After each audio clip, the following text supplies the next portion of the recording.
Deixa eu só iniciar a minha gravação aqui.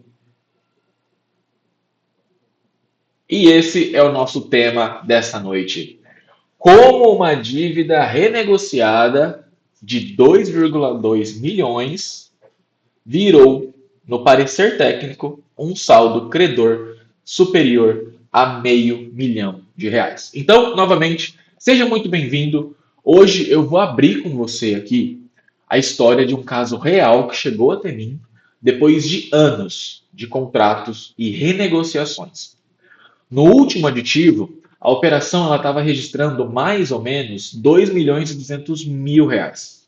Só que depois que a gente reconstruiu toda a cadeia, o parecer apontou uma realidade completamente diferente. O saldo credor atualizado superou R$ 500 mil a favor do cliente. E é isso que eu vou mostrar para vocês como essa virada começou muito antes do cálculo. Talvez você esteja se perguntando, né? Como dois números tão diferentes podem contar a história no mesmo caso? Como é que um documento pode registrar um valor próximo de R$ 2.200.000 e um parecer técnico, uma análise técnica chegar a um saldo credor superior a 500 mil? E a resposta, ela está no seguinte, ela está na formação histórica do saldo. É uma sequência de operações, valores transportados e pagamentos que eles precisavam ser reconstruídos desde o instrumento contratual. E esse resultado técnico, ele não nasceu de uma petição pronta, nem de uma calculadora da internet ou da escolha da tese da moda, tá? Ele nasceu de três movimentos. Perceber que o último saldo não contava a história incompleta, o último contrato não contava a história completa, reunir os documentos certos e reconstruir cada contrato na ordem e que aconteceu. É isso que separa uma alegação genérica de uma prova técnica capaz de realmente ajudar o advogado. Quando o cliente ele vai procurar o advogado bancário, normalmente ele vai te apresentar o contrato mais recente, uma parcela que ele não está conseguindo pagar, né? E a sensação que a dívida nunca acaba. Se o advogado, né, se limitar a não pegar o restante dessa documentação, pode não parecer que o valor atual resulta, né, de muitas operações que veio antes. Só que no caso que a gente vai ver hoje, não existia um contrato isolado. Existia uma cadeia de 9 contratos e renegociações que viriam de 2018 até 2025. E essa é uma das dores mais comuns do advogado que entra na revisional. Ele lê o contrato, ele sente que os números não fecham, ele escuta o cliente dizer que ele já pagou muito mais do que o próprio contrato está dizendo, mas ele não sabe transformar essa percepção em demonstração. E aí, quando falta essa demonstração, aparecem os atalhos. Juros capitalizados, juros em cima de 12% ao ano, anatocismo, venda casada, tudo no mesmo tópico. E aí a petição, ela fica forte nas palavras, só que na prova ela acaba pecando. O problema, ele não termina na inicial, né? Ele vai acabar atravessando todo o processo. E se o fato não foi localizado, né, se a documentação não foi organizada e se a pergunta técnica ela não foi construída, a perícia, ela, ela acaba trabalhando com um cenário muito limitado. Porque depois, quando o laudo não confirma a expectativa, surge aquela narrativa que o perito prejudicou o caso. E na maioria das vezes, o laudo apenas devolveu a qualidade daquilo que ele recebeu para trabalhar. Só que, ao final dessa aula, eu quero que você consiga enxergar três sinais que indicam quando o contrato precisa de análise técnica antes da inicial. Você não vai sair daqui sabendo fazer cálculo. E eu não vou transformar você em perito. Você vai sair daqui sabendo onde olhar, quais documentos pedir e por que que uma leitura correta do contrato pode mudar completamente a estratégia do caso. E tem mais. No final dessa aula, eu vou te entregar para você todo o material com as principais jurisprudências que eu utilizei nesse caso e que ele pode servir para muitas outras análises de revisional bancário. Então, você não precisa tentar anotar nada agora, número de RESP, tema ou súmula. Presta atenção na lógica da nossa conversa e no final você vai receber esse conteúdo todo organizado para você responder depois. Anote essa frase, porque ela resume tudo, tá? Você não precisa aprender a calcular. Você precisa aprender a usar o cálculo ao seu favor. Isso significa saber fazer qual a pergunta certa ao seu assistente técnico, por exemplo. O que esperar de uma análise de viabilidade e como usar o resultado na sua estratégia. O advogado, ele não pede por importância quando ele trabalha como perito. Ele ganha uma base técnica que sozinho ele não conseguiria produzir. Talvez você esteja começando agora nas revisionais bancárias. Talvez você já advogue em outra área, tenha recebido um caso bancário de um cliente antigo, ou talvez tenha ajuizado revisionais, mesmo que ainda se sinta seguro, e quando chegam os cálculos, os quesitos e o laudo, né, você acaba travando. Escreve aqui no chat para mim, tá? Um ou dois, eu quero saber qual dessas situações mais se aproxima do seu momento profissional. Você está iniciando na revisional bancária, você já peticionou ações, ou então você tem medo de pegar essas ações quando é que elas chegam no seu escritório.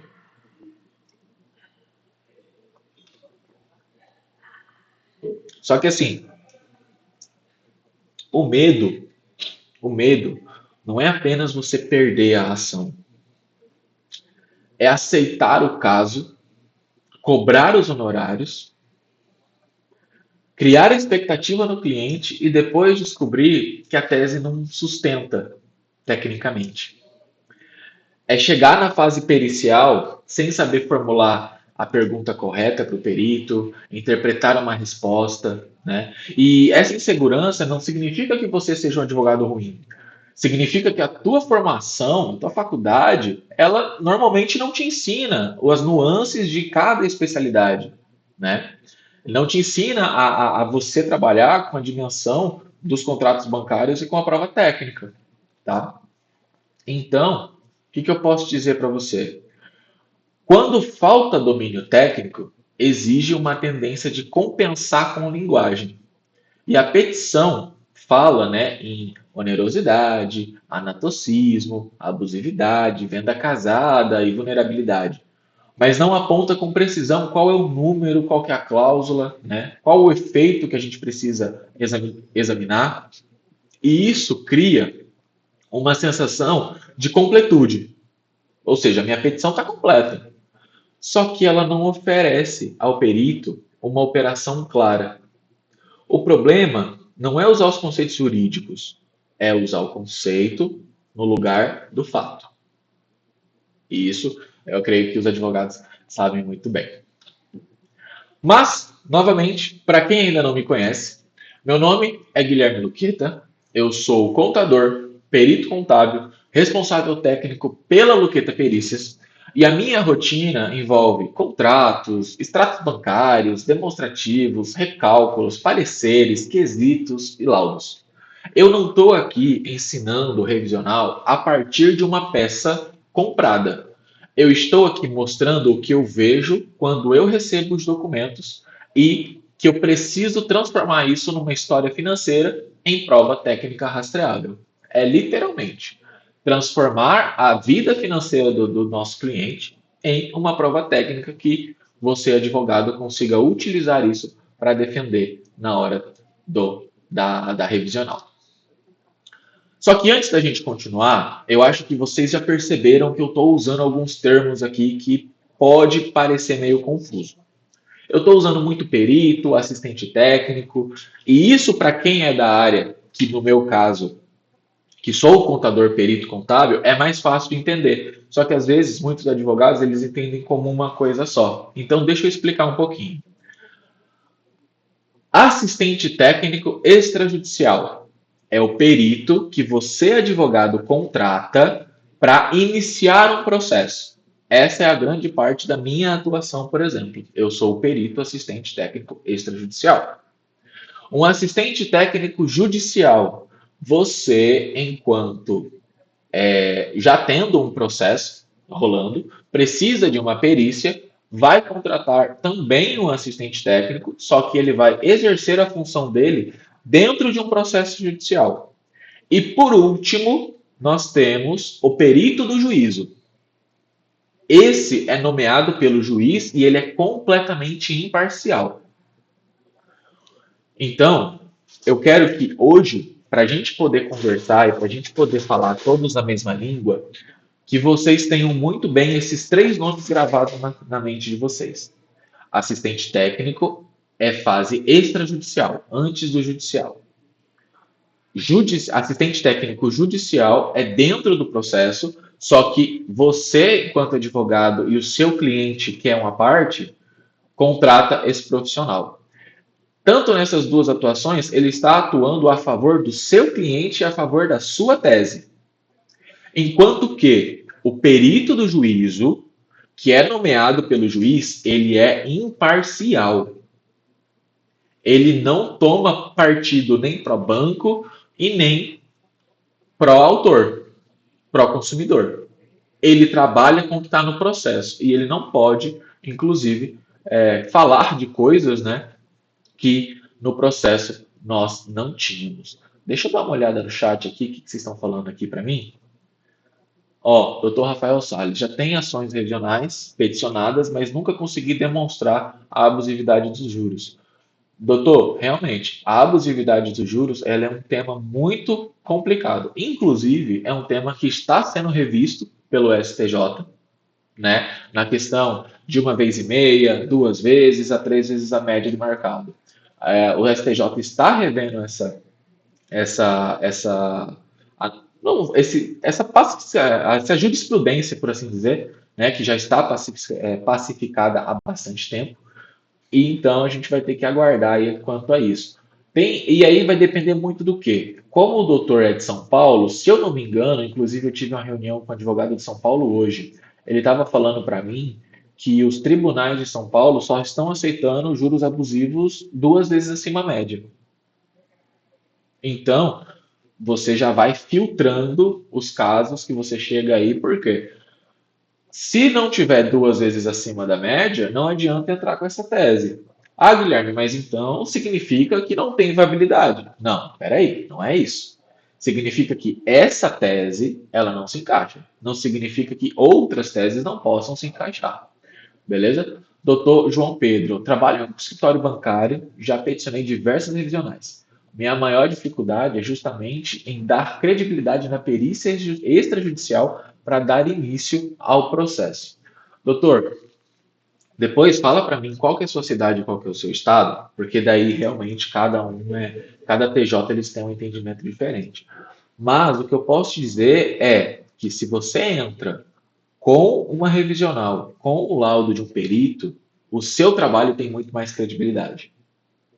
Porque por mais que, poxa, Maringá, Paraná, meu conterrâneo aqui do Paraná, eu sou de Umuarama, doutor. Por mais que seja, entre aspas, fácil você pegar a taxa média de mercado, dividir pela taxa do contrato, você vai encontrar uma abusividade. O senhor concorda que, ao mesmo tempo que eu não posso me automedicar, porque eu não sou médico nem farmacêutico, nem o farmacêutico pode passar remédio, tá? Só para constar. Mas assim, eu não posso me automedicar porque eu não sou médico. O juiz olha da mesma forma com o advogado fazendo conta. O juiz olha da mesma forma. Da mesmíssima forma. E assim, o nosso trabalho aqui, né? Eu vejo que por muitos anos passou de ser brigar contra. Não brigar, né? Mas vamos ver assim, o nosso trabalho aqui deixou de ser você entrar na justiça para recuperar um direito do seu cliente frente a uma instituição bancária e passou a ser literalmente você convencer o juiz que você está certo. Você implorar para o juiz que você está certo. Claro, da maneira, com os termos, com a técnica necessária, com os documentos necessários. Mas é essa situação, entendeu? Da mesma forma que o médico, eu não posso me medicar porque eu não sou médico, o juiz, quando ele olha você, advogado, fazendo conta, sem um contador assinando junto, ele não tem credibilidade, ele não passa a credibilidade, né, necessária. Mas, vamos lá. Então, feito esse nosso combinado aqui, assistente técnico extrajudicial e assistente técnico judicial, você contrata e ele vai defender a sua tese. Perito do juízo é o perito que o juiz nomeia, da confiança dele, entre aspas, porque hoje em dia é muito mais sorteio, e ele não tem lado, ele é imparcial, ele vai trabalhar com o que está no processo. Beleza? Então, olha só, o que que o perito consegue provar? E quando eu falo perito, novamente, perito do juízo, consegue provar depende do que chegou até ele. Então, do outro lado da mesa, o perito ele não recebe apenas uma tese, ele recebe um objeto, ele recebe documentos, ele recebe perguntas e principalmente limites. Se a inicial está bem delimitada, se os documentos existem e se os quesitos pedem constatações técnicas, o trabalho dele avança. Agora, se tudo chega genérico, se o perito ele não pode simplesmente inventar uma estratégia da parte, seja do banco, seja sua. Ele precisa permanecer imparcial, tá? E examinar o que foi definido e apresentar as suas conclusões para o juízo. Então, um ponto que eu queria bater aqui em cima já logo nesse início é justamente nessa questão de quesitos que pedem constatações técnicas. Gente, o perito do juízo ele é um contador. Você não pode fazer pergunta de direito para ele. Você não pode fazer pergunta de mérito para ele. Ele vai te responder. E sabe o que ele vai te responder? Essa questão é sujeito de mérito que eu deixo ao magistrado apreciar. É isso que ele vai te responder. Então não gaste as suas perguntas perguntando coisa de direito para o perito. A gente precisa fazer a nossa quesitação de uma forma técnica, porque é aí que ele vai poder responder. E aí eu quero corrigir para você uma crença desde agora. O perito do juízo, ele não é inimigo do advogado, tá? E ele também não está ali para ajudar o banco. E, quem querendo ou não, também não está ali para salvar o consumidor. Ele é imparcial. O verdadeiro inimigo é você chegar na fase técnica sem objeto, sem pergunta e sem documento. O nosso objetivo aqui não é vencer o perito, é construir um processo em que a prova consiga examinar exatamente aquilo que importa. É construir uma inicial com a base técnica para que quando chegue na mão do perito, ele não tenha outra hipótese a não ser confirmar a nossa tese do que nós estamos dizendo com base em técnica, com base em matemática financeira. Entendeu? E também eu quero ser transparente aqui, tá? Esclareci aqui como é que a gente vai trabalhar hoje, coloquei alguns pontos, mas eu também vou ser transparente aqui com vocês em uma situação. Ao final, eu vou apresentar para vocês um curso chamado Revisional Blindada, para quem quiser se aprofundar nessa jornada comigo. Primeiro, eu vou entregar a história do caso inteira, tá? E 3 sinais práticos para que você depois possa usar nos próximos contratos que chegarem no seu escritório. Depois você vai conhecer o programa, os materiais, o preço, os limites do curso, tá? É o nosso combinado. É 80-20. Em 80% do nosso tempo eu vou estar aqui ensinando vocês e nos outros 20% eu vou apresentar aquilo que a gente está construindo para quem quiser continuar. Tudo certo? Tem um combinado com vocês? Maravilha, então. Vamos lá. A crença antiga diz que a revisional depende de descobrir a tese certa. Juros abusivo, capitalização, tarifas, seguro ou mora. É claro, o fundamento jurídico ele importa, mas uma tese sem aderência no contrato é apenas uma afirmação. E o caso que eu trouxe aqui para vocês hoje não mudou porque a gente escolheu um nome forte, uma tese forte. Mudou porque a gente reconstruiu a história que estava escondida dentro dos números dele. Então, a nova crença é essa. Uma revisional tecnicamente blindada começa com a pergunta certa: qual é a origem do saldo? O valor transportado são de quais contratos? Qual taxa foi efetivamente aplicada? Quais pagamentos foram considerados? O último documento traz memória de cálculo suficiente? Quando essas perguntas aparecem antes da inicial, o advogado consegue decidir melhor, pedir melhor e usar a prova de maneira muito mais estratégica. Só para a gente contextualizar aqui, talvez não tenha ficado claro. Qual é o caso que eu trouxe para vocês hoje? Eu trouxe um caso de capital de giro. É um caso para CNPJ. Guilherme, onde é que eu vou usar essa mesma analogia? Você vai usar essa mesma analogia para empréstimo pessoal, para aquelas pessoas que fazem um empréstimo com a Crefisa e aí fica com várias renegociações. Você vai usar isso aqui também em financiamento de veículo, revisionais de financiamento de veículo, que a pessoa pode renegociar o contrato. Então, eu tenho esses três principais parâmetros aqui: capital de giro, veículos e empréstimo pessoal. O doutor Murilo está perguntando aqui, com o FGI? Doutor, não foi com o FGI, mas a situação é basicamente a mesma. O FGI ele só tem um tiquinho de diferença, mas o senhor pode ficar tranquilo quanto a isso.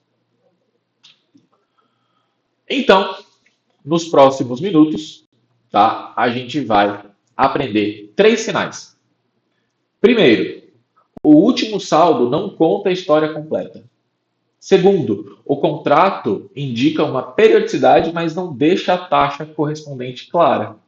Terceiro, a renegociação transporta um saldo sem explicar detalhadamente como é que ele foi formado. Esses são sinais que não provam que o cliente ganhou, tá? Não quer dizer que ele ganhou. Eles mostram quando é imprudente ajuizar sem uma análise técnica. Beleza? Então, a pequena vitória dessa aula aqui que eu quero que vocês saiam hoje é muito simples. Você vai aprender a identificar o sinal, a documentar onde ele aparece e encaminhar uma pergunta útil para o teu assistente técnico. Não precisa conhecer fórmula, você precisa reconhecer que existe uma questão técnica e impedir que ela seja escondida por uma cláusula contratual. Um saldo consolidado ou uma renegociação que parece encerrar toda a história anterior. E existe um limite muito importante aqui, tá? Encontrar um sinal não autoriza concluir a abusividade. Então, prometer resultado ou escolher sozinho o recálculo, né? O sinal ele abre para a investigação. A confirmação depende se o contrato integral, os extratos, a memória da dívida, né? A metodologia e a análise profissional. É isso que vai fazer a tua conclusão de abusividade ser aprovada ou não. Essa distinção é para proteger o advogado contra dois extremos. O primeiro é ignorar um caso bom e ajuizar um caso ruim baseado apenas numa impressão. E finalmente, vamos ao caso. Né? Agora eu vou mostrar como é que esses três sinais apareceram no caso real, analisado aqui do escritório. Todos os dados vão ser omitidos, ok? O que importa não é o nome da empresa, nem banco, o que importa aqui é a sequência, né? Como o caso chegou, o que o último documento mostrava, o que o último contrato mostrava, o que precisou ser reconstruído e qual resultado técnico a gente foi apurar, a gente apurou dentro das premissas do parecer. Quando o caso chegou, a leitura superficial do contrato ela parecia fácil, tá? Era a dívida atual representada no último aditivo contratual. Então era fácil olhar aquele documento e começar por ele. Mas a primeira pergunta mudou tudo. De onde veio esse saldo? Quando a gente abriu a documentação, a gente percebeu que aquele número, aquele saldo devedor, não havia nascido naquela data. Ele carregava uma sequência de contratos, né, aditivos, pagamentos e saldos que foram transportados ao longo de 7 anos. Então vocês têm noção do que é isso? Você pegar um contrato hoje e você começar a reconstruir ele e você localizar que ele se originou há 7 anos atrás? Isso é um absurdo, mas é o que mais acontece com empresas e pessoas físicas em todo o Brasil. A relação ela começou em 2018, tá? E ela passou por 9 instrumentos e renegociações até 2025. Cada nova operação ela recebia o saldo da operação anterior e ainda acrescentava suas próprias condições, tá? Isso significa o seguinte, que uma eventual diferença existente no instrumento que antecede poderia ser incorporada ao saldo seguinte e produzir esses efeitos de juros abusivos, de tarifas, até mesmo de seguros nas operações subsequentes. O último contrato, ele registrava um valor próximo de 2 milhões e 200 mil reais. Aí, atenção à forma correta de contar essa história aqui, tá? Esse era o valor registrado no contrato, não uma quantia que eu posso chamar automaticamente de saldo exigível ou prejuízo final. A pergunta era outra coisa. Esse valor aqui representava corretamente a evolução de toda a relação dos contratos ou ele carregava efeitos acumulados que precisavam ser revistos? E o erro aqui seria analisar só o último contrato e ignorar aquele saldo. Por quê? Se esse valor já trouxe a diferença dos contratos anteriores, qualquer cálculo feito dali para frente pode começar com a base errada. Então, antes de discutir a taxa do último contrato, a gente precisou reconstruir como aquele saldo foi formado. A gente precisou refazer do zero e achar do zero como que se encontrou 2 milhões e 200 mil reais em um contrato de capital de giro. Qual foi o nosso caminho? O nosso caminho foi organizar todos os contratos na ordem que eles aconteceram e refazer essa história desde o começo. A gente recalculou o primeiro contrato e encontrou o saldo correto dele. Depois, a gente levou esse valor para o contrato seguinte e aí repetiu o processo. Assim, uma diferença encontrada lá atrás não continuava sendo carregada para todas as renegociações posteriores. Elas iam sendo modificadas contrato a contrato. Esse é o trabalho que uma petição pronta ela não vai te entregar. A gente precisou identificar condições, taxa, periodicidade de capitalização de juros, parcelas que foram pagas, datas e pagamentos, e depois reproduzir a lógica da operação, testar as premissas que a gente tinha localizado e reconstruir a passagem de um contrato para o seguinte. O advogado ele não precisava executar cada conta, mas ele precisava perceber que o último saldo, o último contrato, não podia ser aceito sem memória de cálculo, sem reunir os documentos para que essa reconstrução fosse possível. Entendeu? O primeiro achado que a gente apontou no parecer foi a utilização da capitalização diária sem indicação de taxa diária correspondente. O contrato ele apresentava taxa mensal e taxa anual, mas a periodicidade efetivamente utilizada exigia uma informação adicional para que o consumidor pudesse ter controle prévio daquele financiamento, para que ele pudesse saber, afinal de contas, quantas parcelas ele ia poder pagar, né? Eu não vou transformar esse ponto em promessa de legalidade automática, tá? O que ele representou no caso foi uma questão técnica concreta a ser examinada e quantificada. Lá na frente a gente vai falar sobre ele daqui a pouquinho. Seguindo os instrumentos, em dois contratos, o parecer também identificou distância relevante entre as taxas contratadas e a média utilizada como parâmetro para o Banco Central. O Dr. Rafael Salles estava falando a respeito das dificuldades que a gente tem de comprovar a abusividade de juros. Nesses contratos aqui, a menor taxa que eu tinha era 2,2, a taxa média. Existem casos, por isso que todo caso nós precisamos analisar individualmente. Vai ter caso que a taxa média não vai estar abusiva. Vai ter caso que vai chegar no seu escritório, a taxa média vai estar 1,98. E o estado de São Paulo está aceitando só acima de 2. Mas vai ter caso que você vai ter aí no mínimo 2,2. Então, olha só, essa diferença sozinha, novamente, ela não garante a revisão, e não cria, né, uma régua universal, mas ela justificava uma análise comparativa séria, com modalidade correta de capitalização de juros, nesse caso ao mês, e a série correta, né, e o efeito efetivo sobre a evolução do saldo devedor. O terceiro achado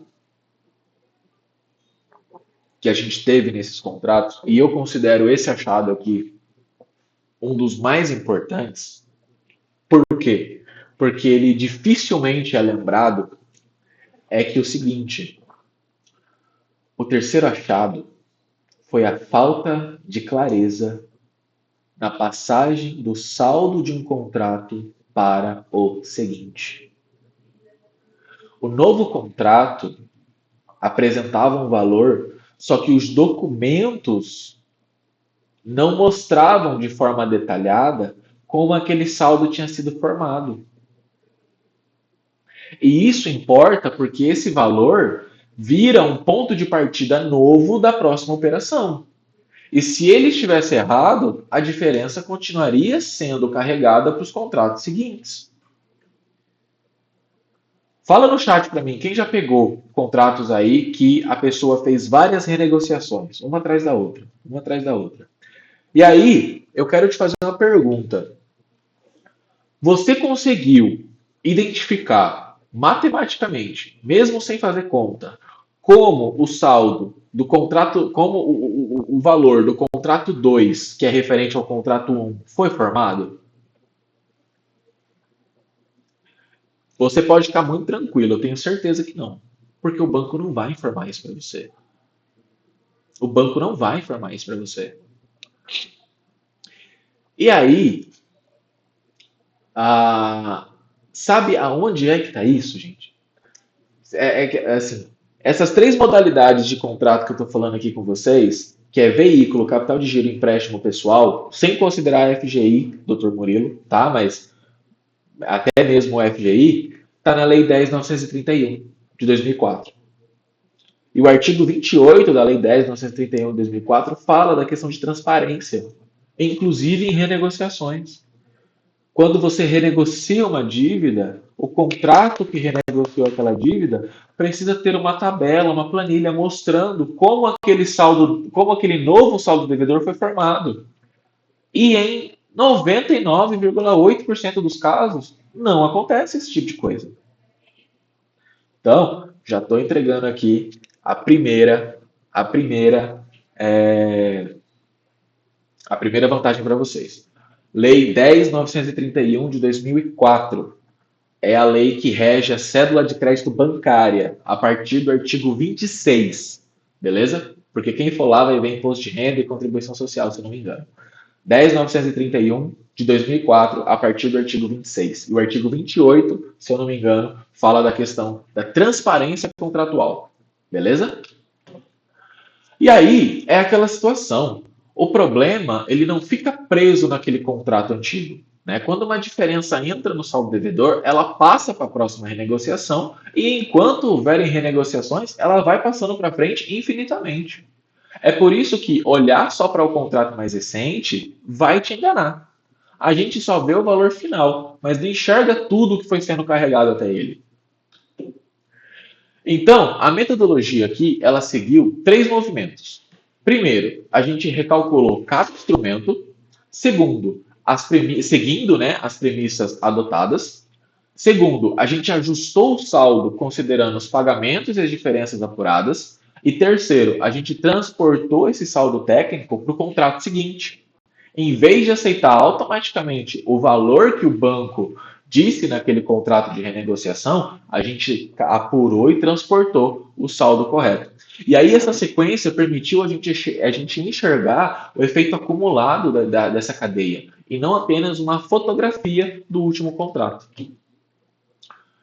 Quando os primeiros elos eles foram sendo reconstruídos, o saldo técnico começou a se afastar do saldo que o banco estava colocando nos contratos.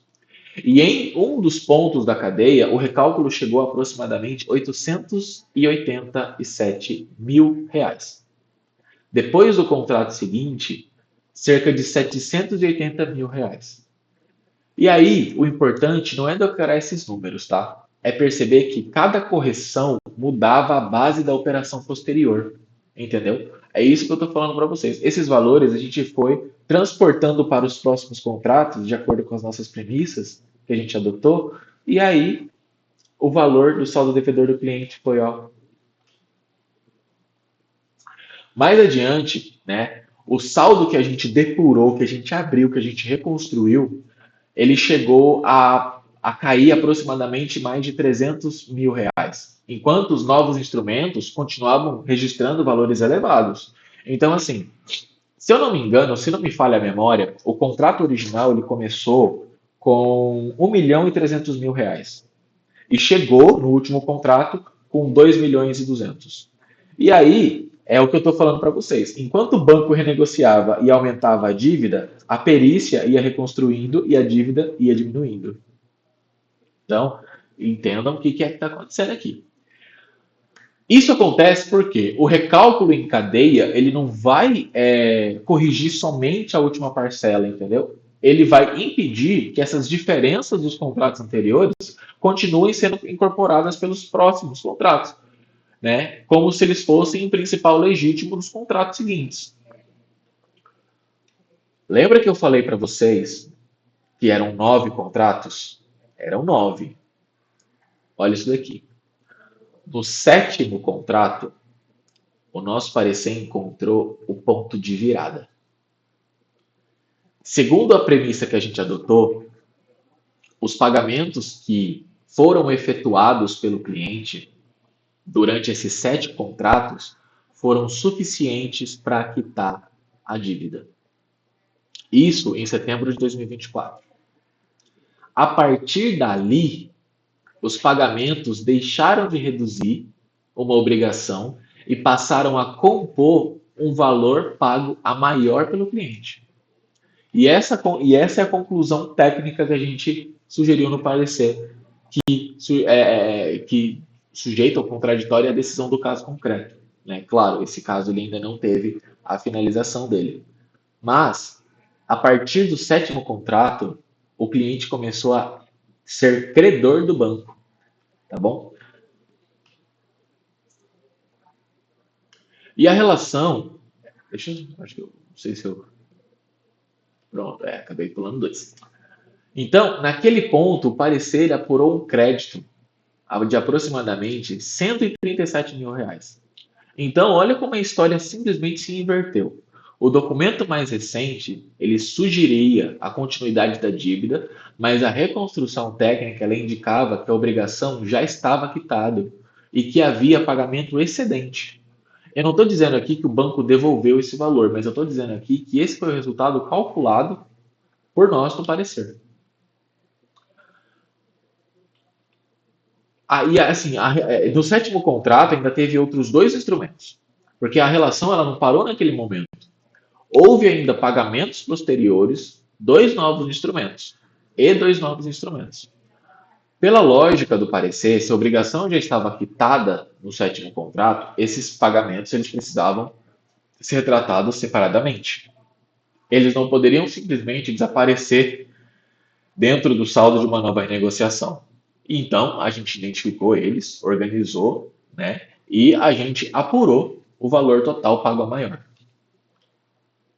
E, e somando o crédito identificado no ponto de virada e os pagamentos posteriores, o parecer apurou o valor nominal pago a maior de R$ 490.000. Esse número, ele não nasceu de uma multiplicação isolada. Ele nasceu da reconstrução de toda uma cadeia contratual, com cada contrato alimentando tecnicamente o seguinte. E depois da gente fazer a atualização monetária, até a data, né, que a gente entregou esse trabalho, o saldo credor que a gente apurou chegou a R$ 500.000, basicamente. 504.314,44. Novamente, esse é o nosso resultado técnico, com base nas premissas adotadas. Não é promessa de repetição e não significa que houve decisão judicial, tá? Mas você sair de uma dívida de 2.200.000 para ser credor do banco R$ 500.000 é um belo de um resultado. Os documentos que sustentam essa história, elas comprovam essa sequência contratual. Os cálculos, a metodologia e a conclusão técnica do parecer. Eles não contêm sentença ainda, tá? Acordo ou comprovante de devolução. Por isso, eu estou aqui de forma muito honesta para apresentar esse caso, tá? O parecer apurou. Eu não vou dizer que o cliente ganhou, que recebeu R$ 500.000, porque essa afirmação ela precisa de uma prova adicional que não está no material dessa aula. Doutor Murilo, esse caso é de revisional, tá? O cliente, ele antes de ser executado, ele quis entrar com a revisão dos contratos. Mas se, por acaso, você receber uma execução de um contrato e você perceber que ele é uma renegociação, dentro do próprio processo, você já começa a reconstruir essa cadeia, beleza? Qual foi o papel estratégico do advogado? Ele não precisava sentar e reconstruir 9 contratos numa planilha. Ele precisava perceber que o último saldo não explicava a história, reunir os documentos, delimitar a controvérsia e trabalhar com apoio técnico. O valor do advogado não está em substituir o perito, tá? É em saber quando a prova técnica é indispensável e como usar ela dentro da sua estratégia jurídica. Se a análise começasse somente no último aditivo, o valor próximo de R$ 2.200.000, ele poderia ser aceito como um ponto de partida. E aí todo o recálculo posterior trabalharia sobre essa base.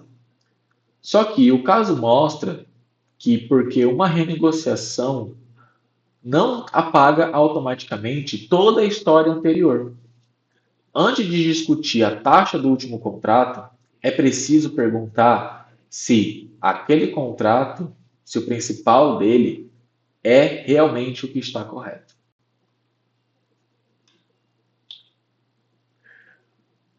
A grande virada, ela não aconteceu quando apareceu um número de R$ 500.000. Ela começou com uma pergunta muito mais simples. De onde veio esse saldo? Essa é uma pergunta, né, que qualquer advogado pode aprender a fazer. Você não precisa dominar a fórmula para identificar um saldo consolidado que exige uma planilha demonstrativa. Você só precisa ter a disciplina para não aceitar o valor mais recente sem conhecer a sua formação histórica. Guilherme, como é que você faz isso? Como é que você faz isso? Não, perdão, né? Como é que você recalcula toda uma base contratual? Aonde você viu que você pode fazer isso? Súmula 286 do STJ.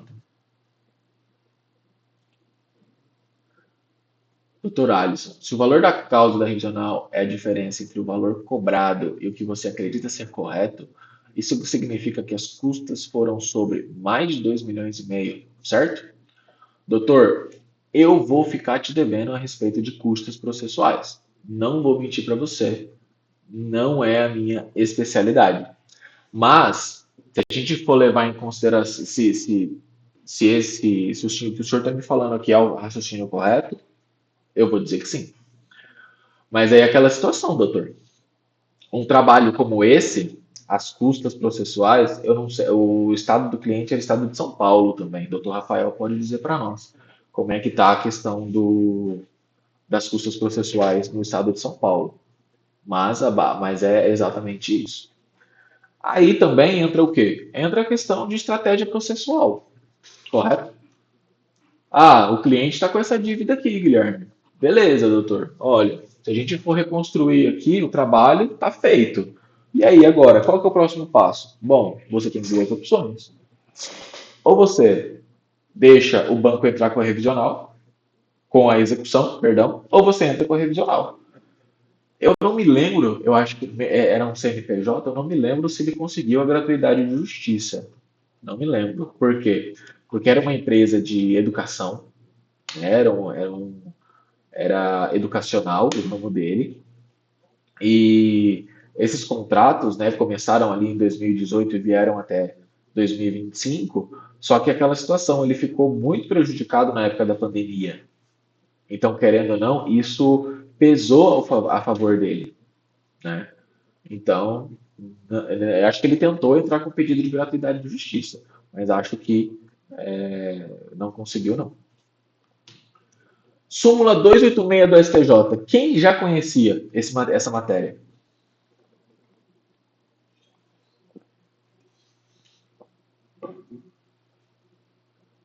Vocês podem abrir o microfone, vocês podem levantar a mão.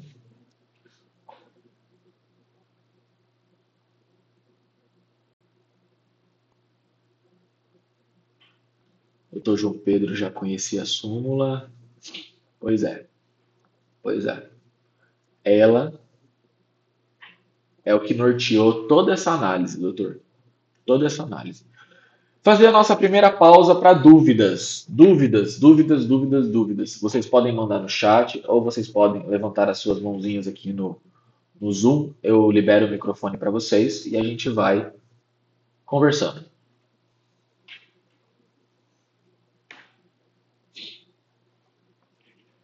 Doutor Murilo, não só levantar dos renegociados como o contrato dos últimos 10 anos, certo? Sejam renegociações ou contratos quitados. Doutor, essa estratégia com o objetivo de buscar saldo. Pronto. Essa estratégia é o que os advogados bancários elas estão chamando de reestruturação de passivo bancário. Né? Me corrija se eu estiver equivocado. Mas sim, nesse nosso caso aqui, foi uma renegociação mesmo. Nem chegou a ser uma reestruturação de passivo bancário.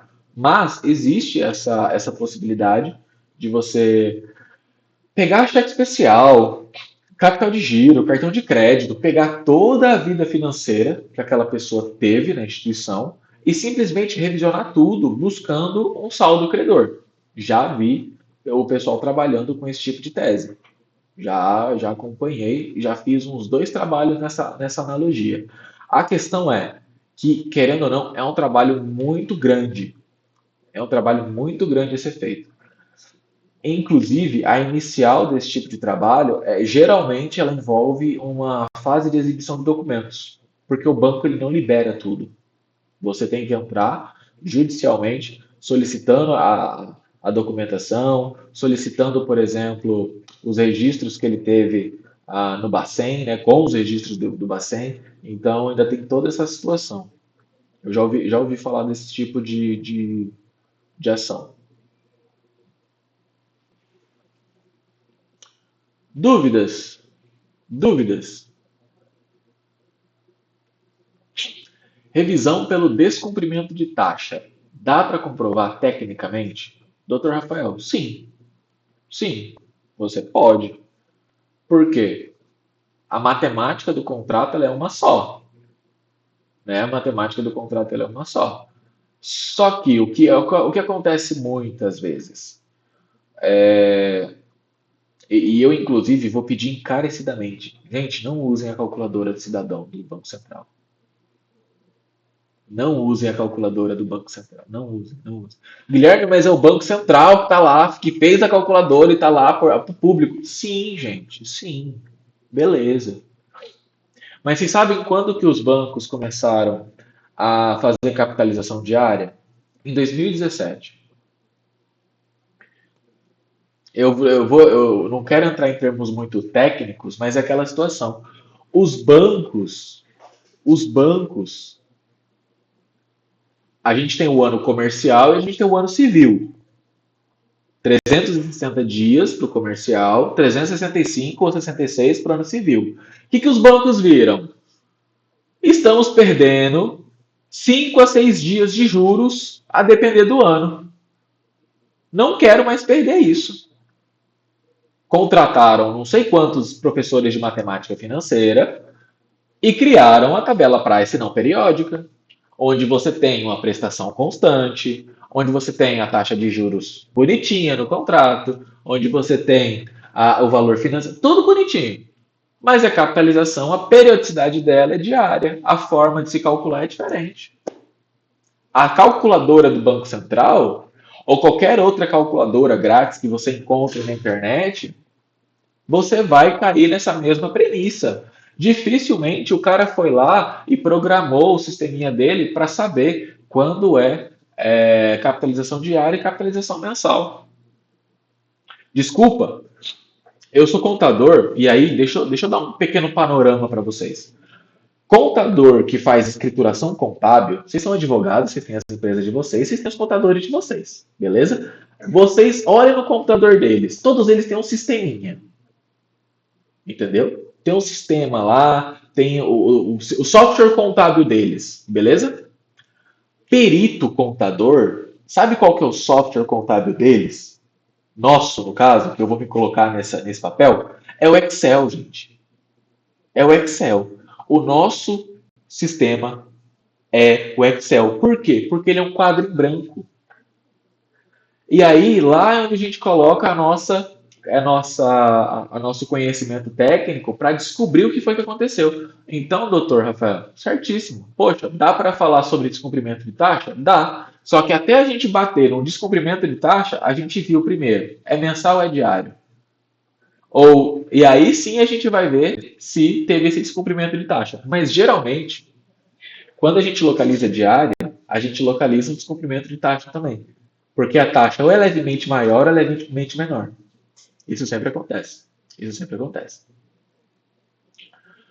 Doutor Murilo, peguei um contrato do Bradesco que constava K giro réu. Já ouviu esse termo? Acredito ser renegociações também. K giro réu.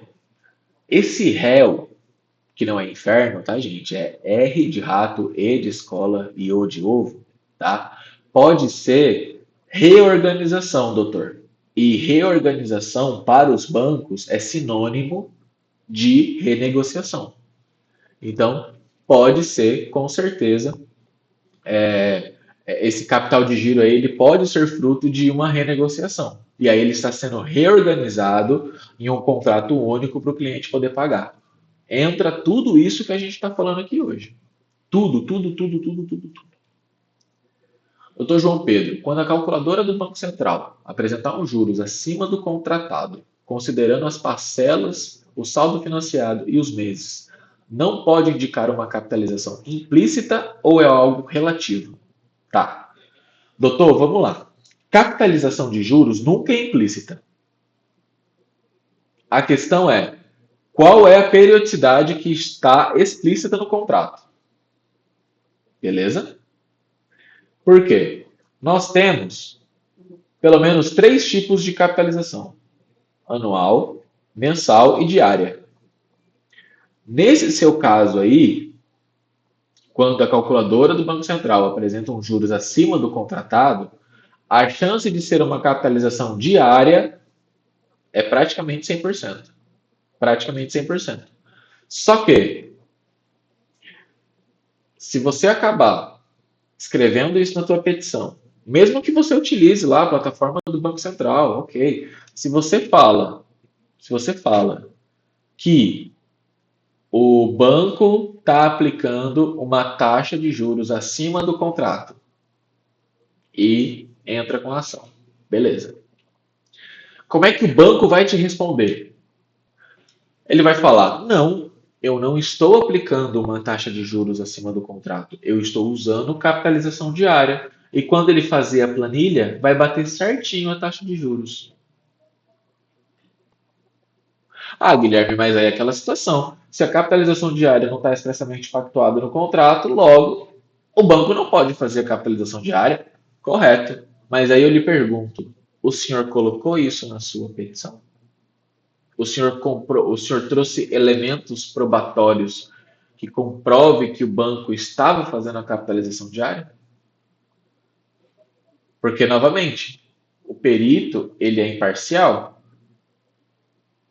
o perito trabalha com o que tem, e eu já escrevi um laudo na minha função enquanto PJ, na minha função enquanto perito do juízo, que é assim que a gente fala dos PJs, eu já escrevi um laudo assim, doutor. Eu já escrevi um laudo assim. O rapaz me trouxe exatamente isso que o senhor está me trazendo. E o contrato tinha muito mais coisa errada, do que apenas a taxa do contrato. Entendeu? Só que aquele negócio. O que eu podia fazer enquanto perito do juízo, sendo imparcial, não podendo defender o autor, não podendo defender o banco? Eu tinha que eu tinha que apontar as minhas conclusões de uma forma técnica. Eu tinha que dizer, olha, o banco ele está aplicando capitalização diária. Ponto. O juiz que vai determinar se isso está certo ou se isso está errado. Eu constato um fato. Se aquele fato está errado ou está certo, aí já é uma questão de mérito. Só que se você traz isso na sua inicial, falando, não, olha só, o banco ele não pactuou capitalização diária. E está aqui a prova que ele está fazendo capitalização diária. Só que eu te digo, doutor, que essa prova não é pela calculadora do Banco Central. Tá? Não é por nada, não é por, eu sei, o senhor. Não, não é isso. Eu só estou, digamos assim, literalmente salvando o seu tempo. Já estou lhe dando aqui, não vá por esse caminho, entendeu? Calculadora do Banco Central também não utiliza período de carência. Perfeito, doutor Murilo. Outro ponto assim excepcional, período de carência. Se o período da liberação do crédito e a primeira parcela for maior que 30 dias, significa que ali tem um período de carência. Tendo um período de carência, a calculadora do Banco Central também não pega. Ela não vai pegar. Ela vai dizer para você o quê? A taxa está acima do que o banco contratou. Mas é por isso, é porque ela é engessada. Ela é uma coisa, gente, a calculadora do Banco Central ela é útil? É. Para quê? Para uma pessoa leiga, para uma pessoa que, digamos assim, tem curiosidade para saber como é que é a taxa ali do contrato, e às vezes ela vai ver essa diferença ali na taxa do contrato, mas ela vai falar assim: mas a diferença é tão pouca, eu não vou fazer nada com isso não. Entendeu? Para nós que estamos profissionalmente atuantes na área do direito bancário, isso aí para nós ela não serve. E a gente não pode se balizar por meio dela. Beleza? Mais dúvidas? Seguindo? Podemos seguir?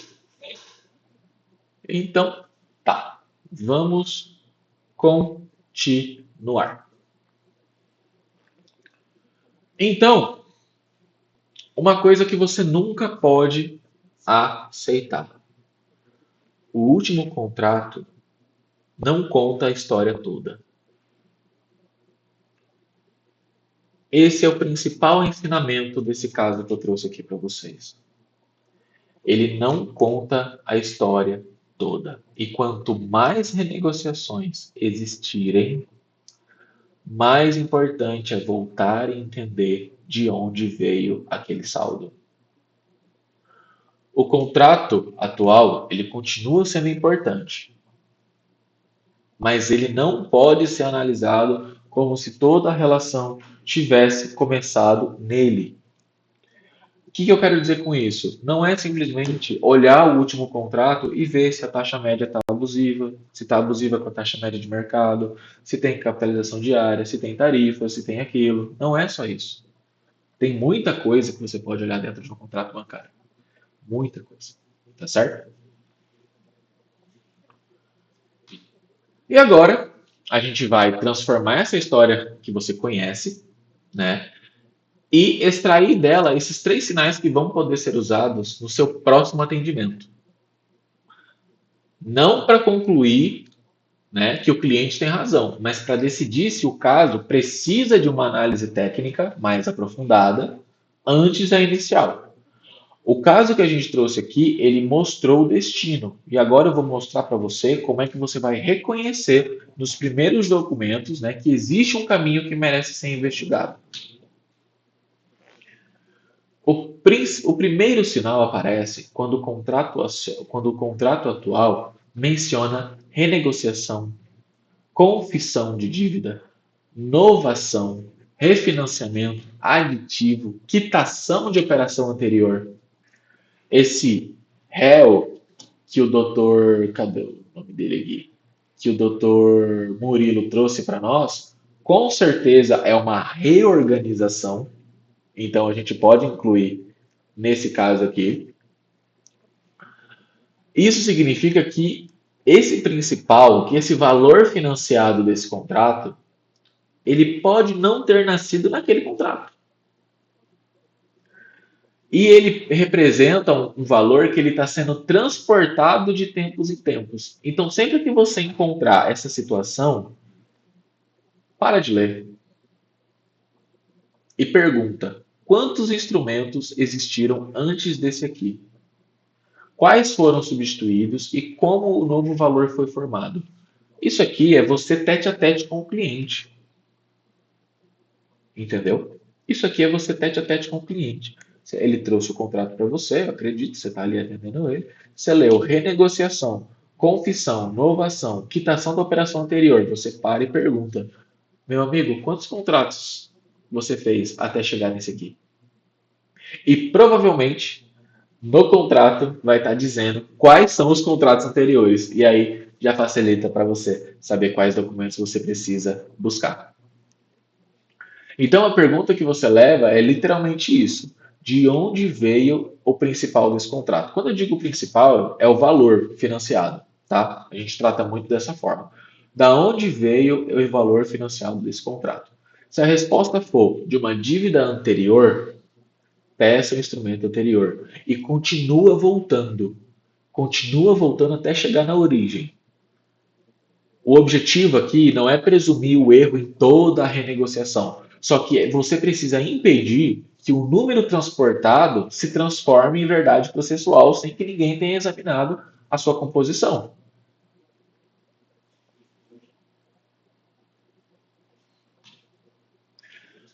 Para investigar esse sinal, você, claro, vai precisar do contrato atual, dos instrumentos anteriores e da memória que explica a passagem do saldo. Extrato, demonstrativos e comprovantes são indispensáveis. Se o cliente entrega apenas o último contrato, a documentação ainda não está pronta para uma conclusão. Então, a primeira providência não é redigir a inicial, é reconstruir a pasta para que o assistente técnico tenha uma sequência examinável. Então, contrato atual, contratos anteriores e memória de saldo. Essa memória de saldo aqui, eu já te garanto, o banco não vai te dar isso aqui. E ele não vai ter, entendeu? Você pode ter certeza, certeza, certeza, certeza. Doutor Murilo, não contrato não diz. Não seria ver, não seria para ver no extrato, no dia da liberação, geralmente aparece. Doutor Murilo, no contrato não diz se teve outros contratos renegociados. É isso que o senhor me falou? Só confirma isso para mim, porque não consegui entender se foi exatamente isso. Ah, quais os contratos das renegociações? Tá, tá. Dá uma olhadinha se não está faltando página nesse contrato. O Bradesco geralmente ele traz. É Bradesco, né, que o senhor falou. que era o capital de giro réu, ele geralmente traz antes das cláusulas gerais. Então, o contrato começa com a qualificação das partes, aí vem explicando tudo certinho. Antes de começar as letras miúdas, né, que é assim que ele coloca ali os contratos que estão sendo renegociados em cima dessa operação. Se ainda assim não foi, se ainda assim não foi informado, e diga, aí a gente teria algumas situações. Confirmar com o cliente o que foi que aconteceu e procurar outros meios, por assim dizer, né? Procurar outros meios de poder comprovar que esse contrato ele é uma renegociação, ele é uma reorganização. Às vezes até nas próprias cláusulas gerais pode estar esse, esse termo, né? Dizendo assim, olha, não, esse contrato aqui é de renegociação, entendeu? Muito bem. O erro clássico aqui, que eu não quero que vocês cometam de jeito nenhum, é, é aplicar uma taxa diferente, né, apenas sobre o último contrato. Isso que eu falo na questão ali, igual o doutor João Pedro trouxe. Ah, a taxa do contrato está diferente da taxa apurada pelo Bacen. Aí você vai lá e coloca uma taxa para recalcular o contrato aleatório. Esse cálculo ele vai estar matematicamente correto, tá? Verdade, ele vai estar correto. Só que mesmo assim, se você faz isso no último contrato, imagine só, se eu só tivesse pegado o contrato de 2 milhões e 200 mil reais e tivesse aplicado a taxa média de mercado dele, você acha que ia ter muita diferença? Vocês entendem que o que a gente conseguiu mexer nesses 9 contratos foi o valor financiado que o banco disse que estava liberando para o cliente? E que isso é completamente independente da taxa de juros que ele aplicou, da quantidade de parcelas. E vocês entendem isso? Que a gente conseguiu literalmente diminuir a dívida dele na raiz, coisa que geralmente os contratos individuais eles não conseguem. Não se consegue fazer isso. Você consegue às vezes diminuir uma parcela, diminuir uma taxa de juros, mas a dívida é como se o cara tivesse pego 2 milhões e 200 emprestado do banco e a gente ainda falou que não, ele não pegou esse dinheiro aqui não, colega. Inclusive, você está devendo a ele meio milhão. Foi isso que a gente conseguiu fazer. Então, se você pegou um caso de renegociação, você tem que correr atrás dos outros contratos. Obrigatoriamente. Obrigatoriamente. Entendeu? Vamos lá. A nova crença é o seguinte, tá? Renegociação não significa que a origem deixou de importar. Juridicamente, o que o advogado tem que verificar é o alcance aplicável ao caso. Tecnicamente, esse transporte de saldo ele continua sendo, né, uma pergunta legítima. Então, quanto maior a cadeia, maior o risco de você aceitar como valor devido as abusividades dos contratos anteriores. O ponto de partida do cálculo, então, ele precisa ser tão confiável quanto o próprio método. Por isso que eu trago aqui para vocês. Renegociação não encerra a investigação da origem. Não encerra. Súmula 286 do STJ. Guardem isso como se fosse, sei lá, a foto da esposa ou do marido na carteira de vocês. Estou vendo aqui que a grande maioria são homens, né? A gente tem aqui, claro, algumas mulheres para abrilhantar a nossa noite, mas guardem a súmula 286 como se fosse a foto 3x4 da sua esposa na sua carteira.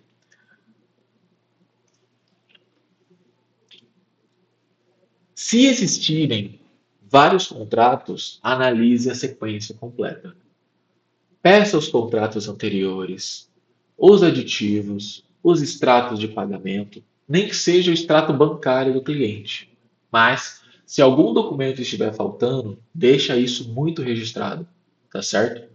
O que a gente não pode fazer é construir uma ação sobre um saldo sem entender como ele foi formado, tá certo?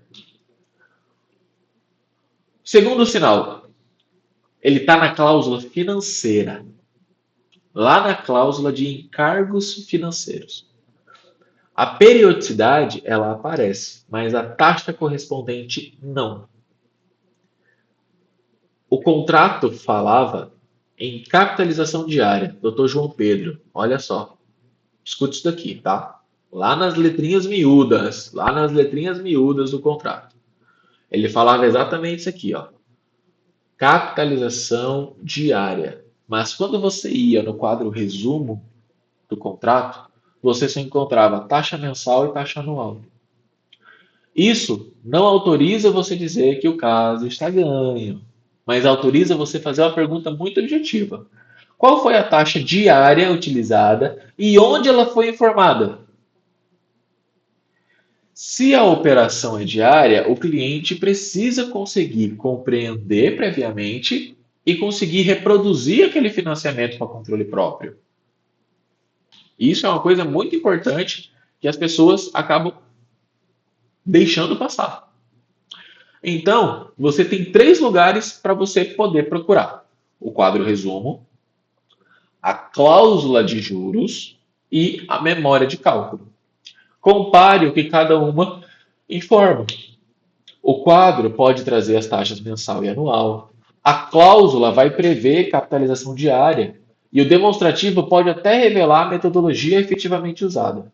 Só que não leia esses documentos separadamente, porque a pergunta surge justamente quando as informações não se completam.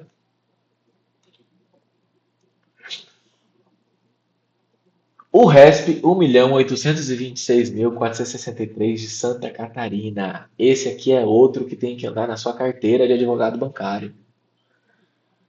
A segunda sessão do STJ, ela examinou essa insuficiência de informar somente taxa mensal e anual quando o contrato previa capitalização diária. Você precisa usar esse precedente com precisão, tá, gente? Porque ele trata justamente do dever de informação sobre a taxa diária. Ele não diz que toda capitalização diária é automaticamente ilegal. Ele não está falando isso. Mas ele está falando que perdão, ele não diz, né, que toda capitalização diária é automaticamente ilegal. Só que ele não determina juros e ele não determina juros simples como uma solução universal. Só que ele determina expressamente o que é expressamente pactuado quando a gente está falando de capitalização diária, que precisa estar expressamente pactuado no contrato. E a informação da taxa ao dia precisa estar lá. Inclusive, se vocês pegarem alguns contratos de financiamento de veículos novos, né, aí mais recentes, do ano de 2024, 2025, os contratos já tem lá, taxa ao dia, taxa ao mês, taxa ao ano. Ou seja, eles já estão blindados quanto a essa questão da capitalização diária.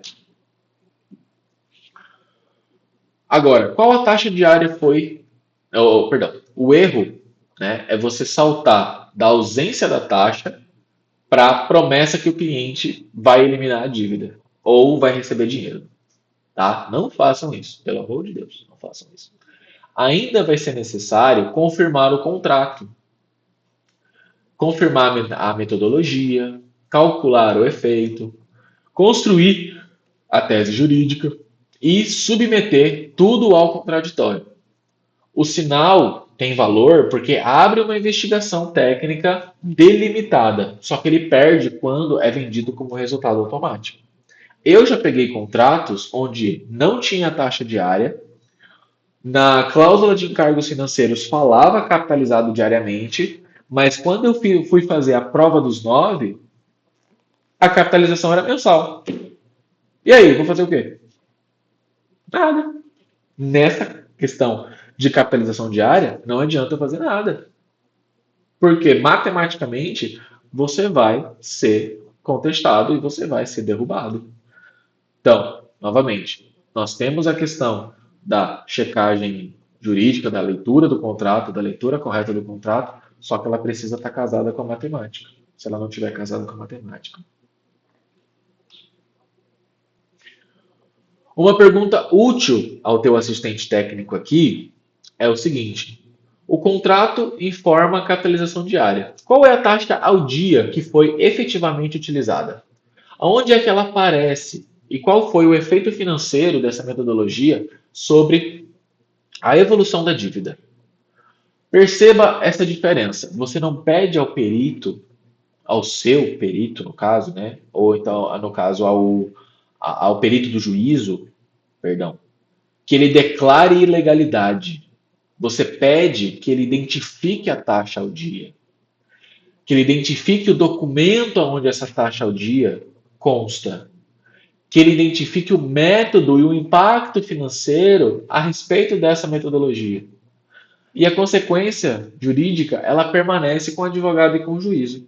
Já estou dando aqui para vocês um bônus de formação de quesitos.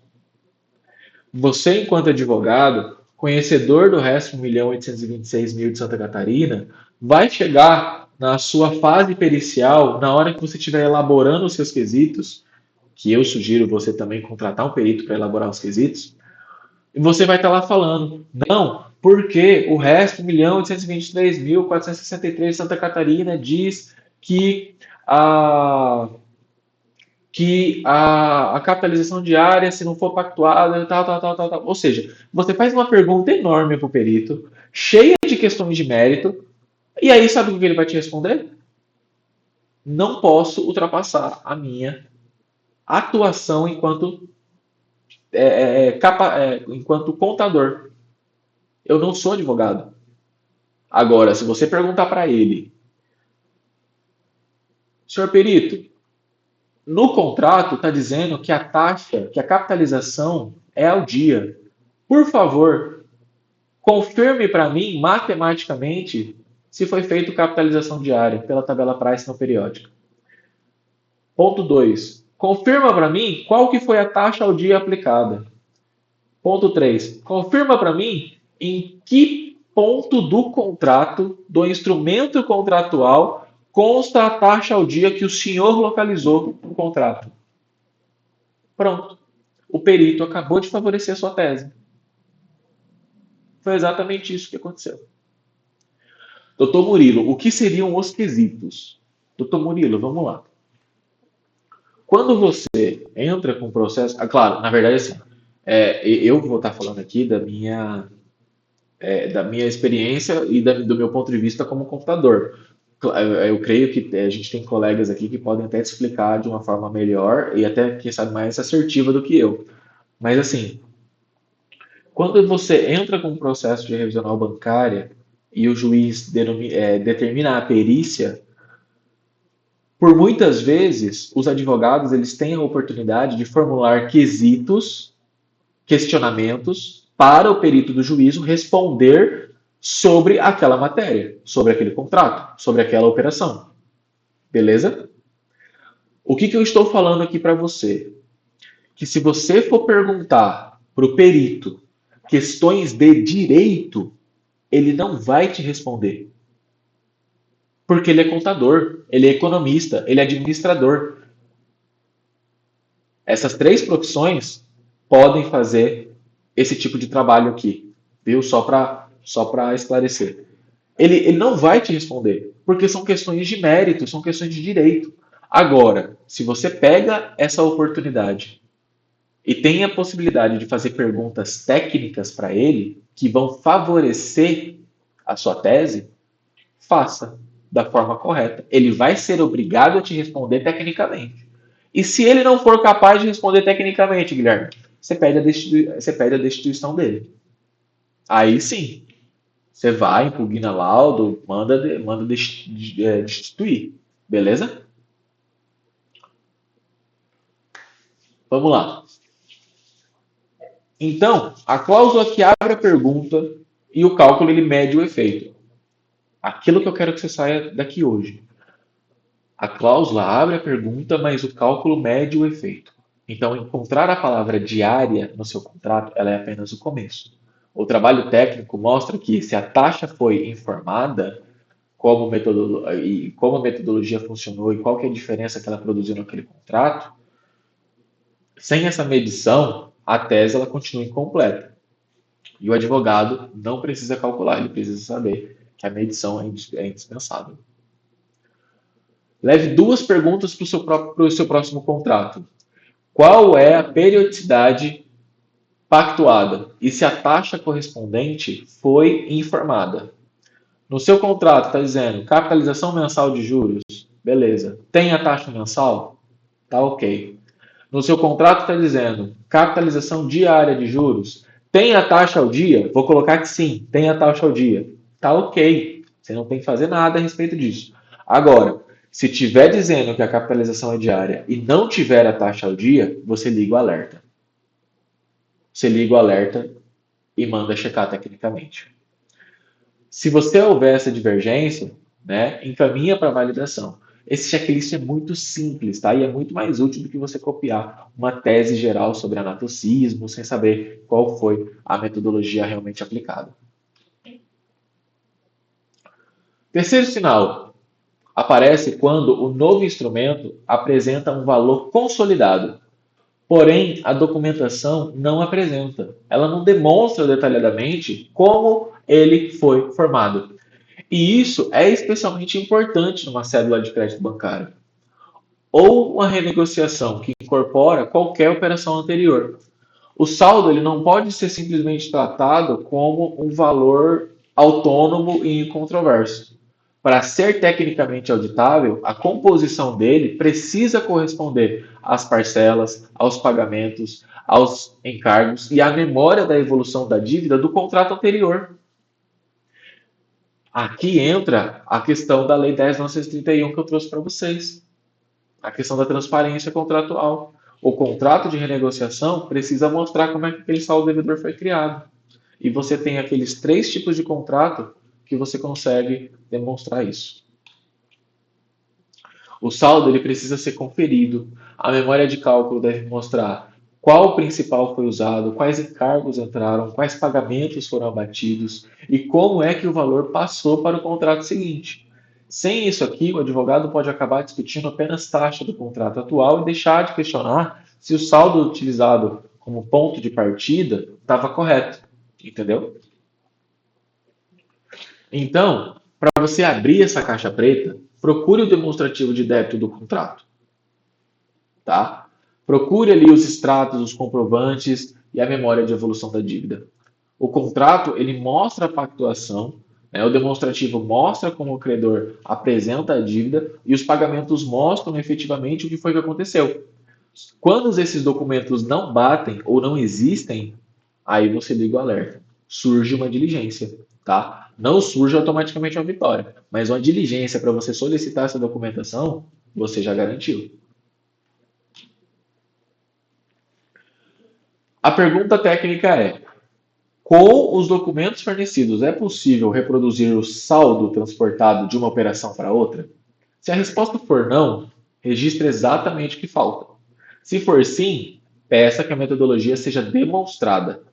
A rastreabilidade do número é tão importante quanto o número final. Um saldo que ninguém consegue reproduzir é uma base frágil para qualquer estratégia. E isso aqui eu estou falando da estratégia do banco, beleza? Agora, você possui 3 sinais, tá? Que é uma cadeia de renegociações, uma periodicidade sem taxa correspondente, clara, e um saldo transportado sem memória suficiente. Eles não substituem a perícia e também não garantem a sua procedência. Só que eles vão cumprir a sua função anterior e fundamental. Mostram que você não deve ajuizar no escuro. O próximo passo é organizar os documentos e pedir essa análise de viabilidade. Existe uma diferença que precisa ficar muito gravada, tá? Sinal não é prova. O sinal orienta a investigação. A prova surge quando o documento, o método e o resultado demonstram o que efetivamente aconteceu. Se você transforma sinal em certeza, você vai acabar cometendo os erros dos cursos que prometem ter tese pronta, tá certo? O regional blindado ele parte do princípio contrário. Primeiro você identifica, depois valida e somente então decide como o fato entra na estratégia jurídica. A diferença, a documento, vale ajuizar? Então, a análise de viabilidade vai ajudar o advogado a responder essas 3 perguntas. Se existe a diferença tecnicamente demonstrável, se a documentação disponível é suficiente e o caso merece ser ajuizado, risco e custo. A resposta pode ser sim, pode ser não, ou ainda não. Evita uma ação sem base também é resultado profissional. Você falar para o seu cliente assim: olha, isso aqui não tem, não adianta você entrar com uma revisional bancária. Vamos por outra estratégia. Você já tirou o peso enorme da cabeça dele. Porque às vezes uma renegociação com o banco é mais vantajosa.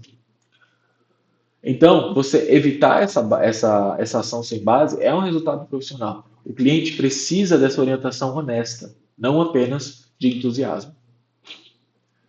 Quando acionar o assistente técnico, você envia o contrato integral, a cadeia anterior, né, quando existir, os extratos, os comprovantes, o DDC e uma pergunta clara, tá? Não mande uma pasta desorganizada com a mensagem: veja se tem juros abusivos.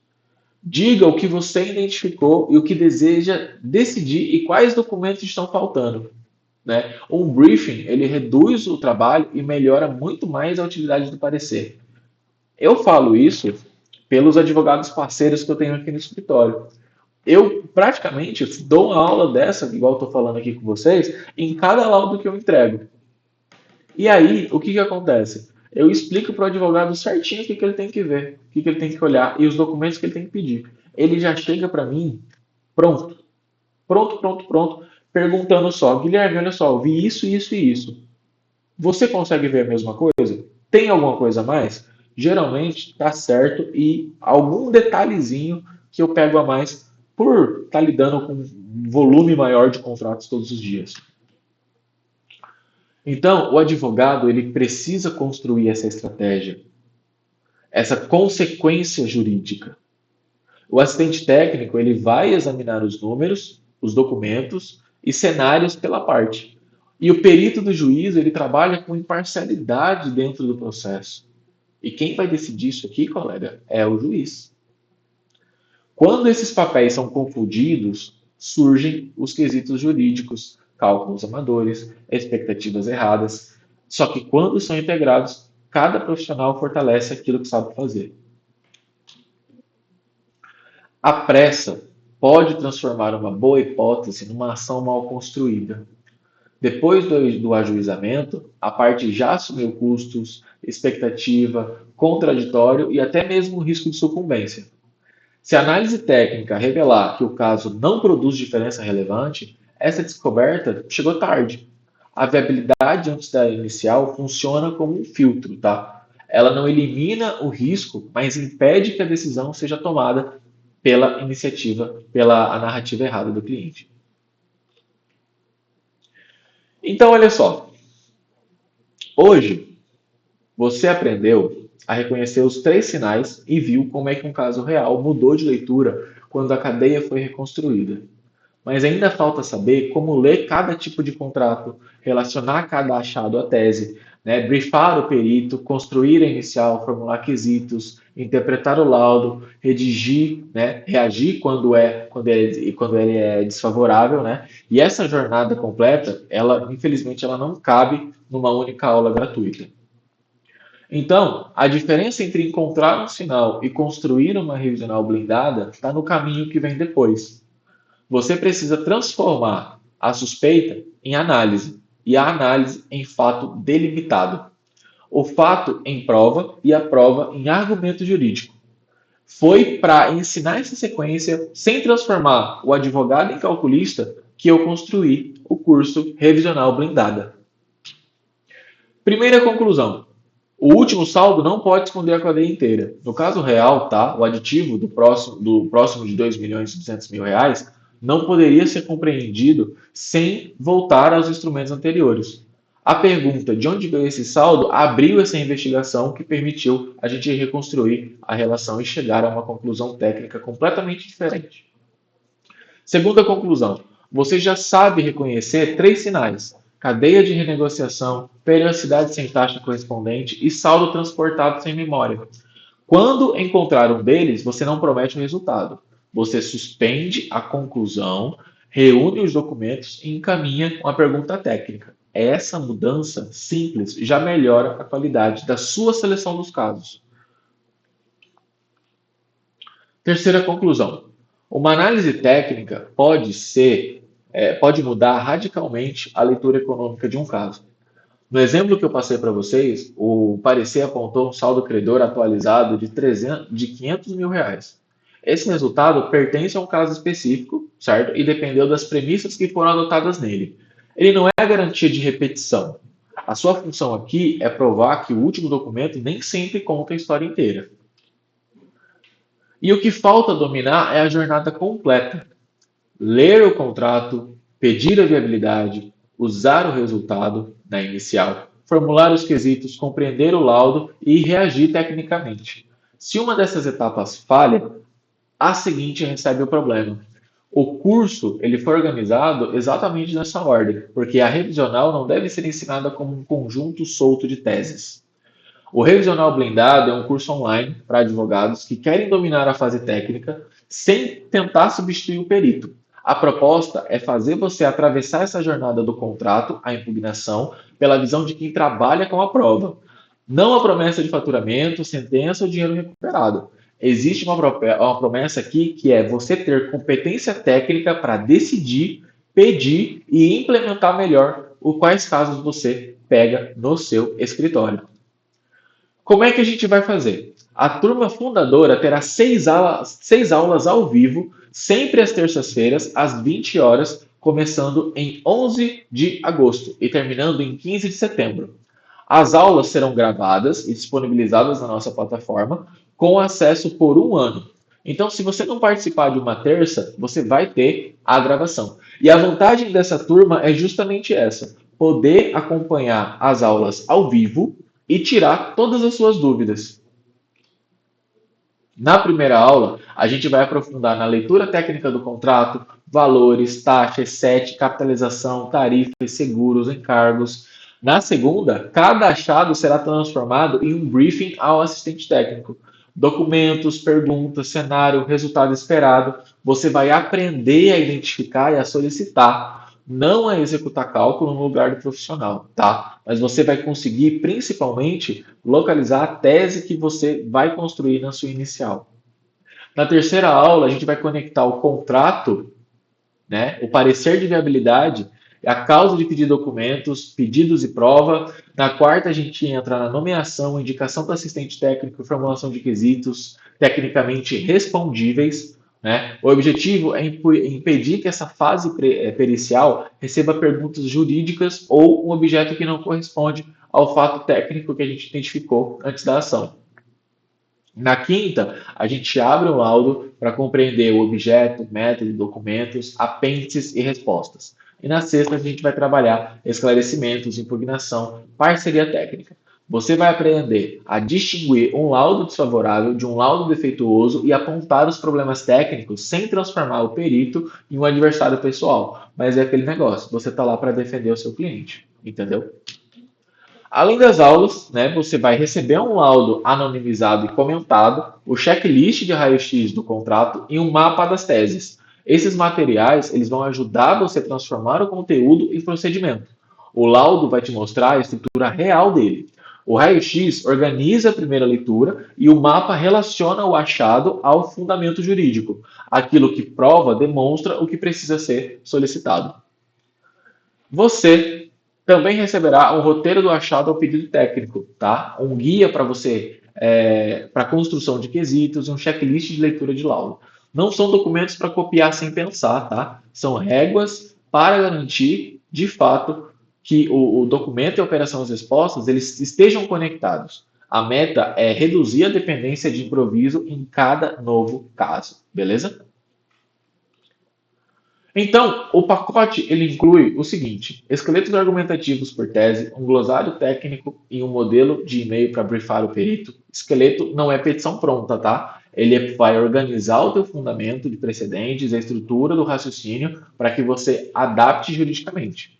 Modelo de e-mail melhora a comunicação com o assistente e ajuda a enviar assim uma pasta mais complexa do caso, né? O curso ele foi construído para o advogado que está começando no revisional. Para quem atua em outra área e quer migrar, quem recebeu um caso e percebeu que não domina o contrato ou o cálculo do laudo, você não precisa saber fazer conta, mas você precisa estar disposto a estudar documentos e compreender a prova e respeitar a fronteira entre advocacia e perícia. Ele não é para quem procura promessa de renda, calculadora para dispensar o perito ou formação pericial. Também não entrega petições completas e o suporte não inclui análise individual de caso concreto. Eu prefiro deixar essas exclusões claras agora, beleza?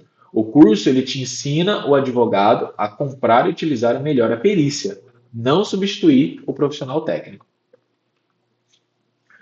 O investimento é de R$ 497 à vista ou 12 parcelas de R$ 49,70. Essa condição, ela vai estar. Cadê aqui? Essa condição. Oxe, gente, volta. Acabei pulando meu negocinho. Essa condição, ela inclui as 6 aulas, as gravações, os materiais e o acesso de um ano, né, a respeito desse material. O link e o QR Code para vocês poderem fazer a sua inscrição estão na tela. E agora eu estou aqui disponível para vocês abrirem o microfone e tirarem as suas dúvidas. Murilo, quais serão os tipos de contrato tratados? Murilo, principalmente os da Lei 10.931. Só que, como vai ser um curso ao vivo, você pode ter a oportunidade, por exemplo, de querer tirar dúvidas a respeito de um Pronamp, entendeu? A respeito de um contrato do Pronamp, a respeito de um contrato imobiliário, a respeito até mesmo de um contrato rural. Eu vou conseguir te responder a depender do tema que a gente vai estar tratando ali naquela aula, beleza? Mas se a gente não conseguir avançar muito naquela situação, eu vou falar, Murilo, talvez isso aqui a gente precisa de um tempo para a gente poder conversar, né? Ou uma consultoria, alguma coisa nesse sentido. Mas eu sou muito tranquilo, eu sou muito aberto para poder interromper a aula, a gente conversa ali sobre um caso específico, entendeu? Mas basicamente, esses da Lei 10.931, que é o capital de giro, empréstimo pessoal e financiamento de veículo. Sabe por que eles? Porque se você dominar eles, os outros contratos, o Pronamp, o FGI, todos esses outros contratos, eles vão ficar muito mais fáceis de você localizar, de você interpretar também. Beleza?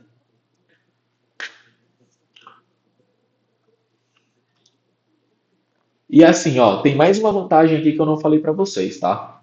O aluno que entrar no curso da Regional Blindada, ele vai ter prioridade de fila quando quiser contratar uma análise de viabilidade de caso real com a Loqueta Perícias.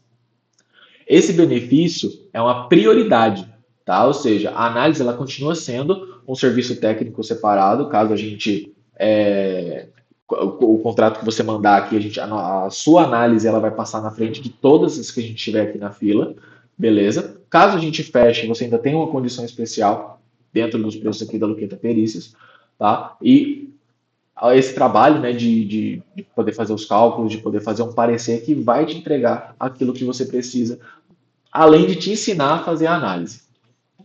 Você tem 7 dias de garantia incondicional, tá? Conforme as condições de compra online. Você pode acessar a área, verificar as propostas. Se for, né, aquilo que você não esperava, não é isso que eu quero, Guilherme, tudo bem. Você pede seu reembolso, a gente devolve seu dinheiro, o risco é completamente meu, tá certo? Não tem nada, não tem nada que uma boa conversa não resolva. Mas assim, se você pensa, eu sou iniciante demais, né? Lembra que esse curso ele vai começar pelo início, que é literalmente ler o contrato. Ele não vai pressupor que você tenha domínio de cálculo, tá? Até porque é aquilo. Você, advogado, você não tem que dominar o cálculo. Você tem que saber como utilizá-lo. Se você já atua, avalie se você domina essa viabilidade, esse briefing do perito, essa leitura do laudo, porque essas lacunas ela ainda existe. E o curso ele pode organizar a sua prática. né? Se você já domina toda a jornada, talvez esse produto realmente não seja necessário para você. Doutora Mineia, que alegria tê-la aqui, Me ouvindo? com certeza. Eu vim aqui só te dar os parabéns. Muito boa a sua aula. Eu penso que se eu fosse advogada, atuasse na área, eu estaria muito feliz com a explicação.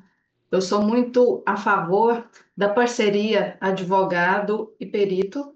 Achei que você abordou muito bem e eu luto muito por isso, pela importância que é a união dessas duas profissões em favor do cliente, Uhum, uhum, que é nosso interesse comum.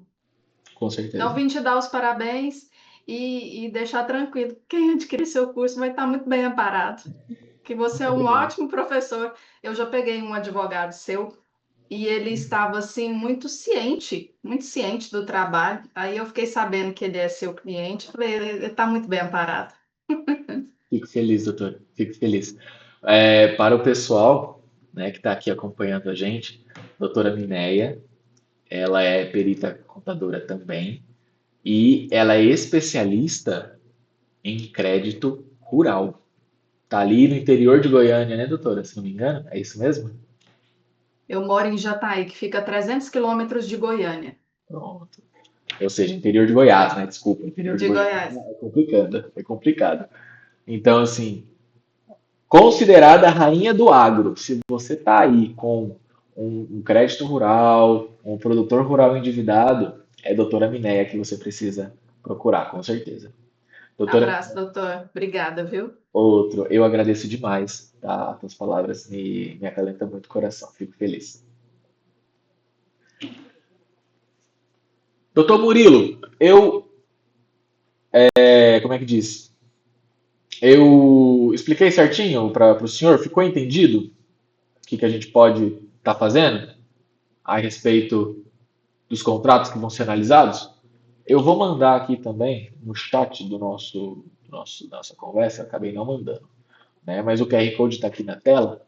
Estou mandando aqui para vocês o link do nosso curso da Revisional Blindada.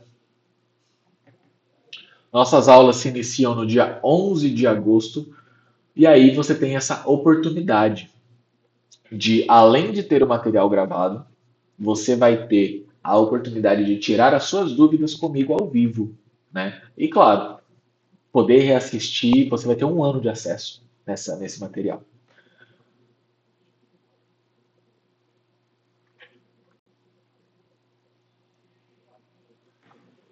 A ideia aqui, gente, é o seguinte, né? Qual que era o objetivo dessa aula aqui? Se você quer construir uma revisional que chega na fase da perícia com objeto, com documento, com pergunta, com os quesitos corretos, né? E prova, o revisional blindado ele foi criado para você, tá? Então, leia esse QR Code aqui, faça a sua matrícula. Nossa primeira aula vai ser lá no dia 11, uma terça-feira, às 20 horas, assim como essa. E eu vou estar ao vivo acompanhando essa primeira turma nessa jornada, tá?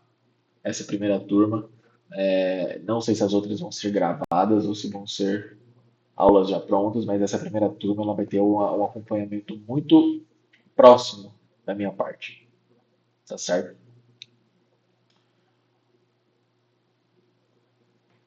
E eu só posso dizer o seguinte, né? Muito obrigado pela presença de todos, muito obrigado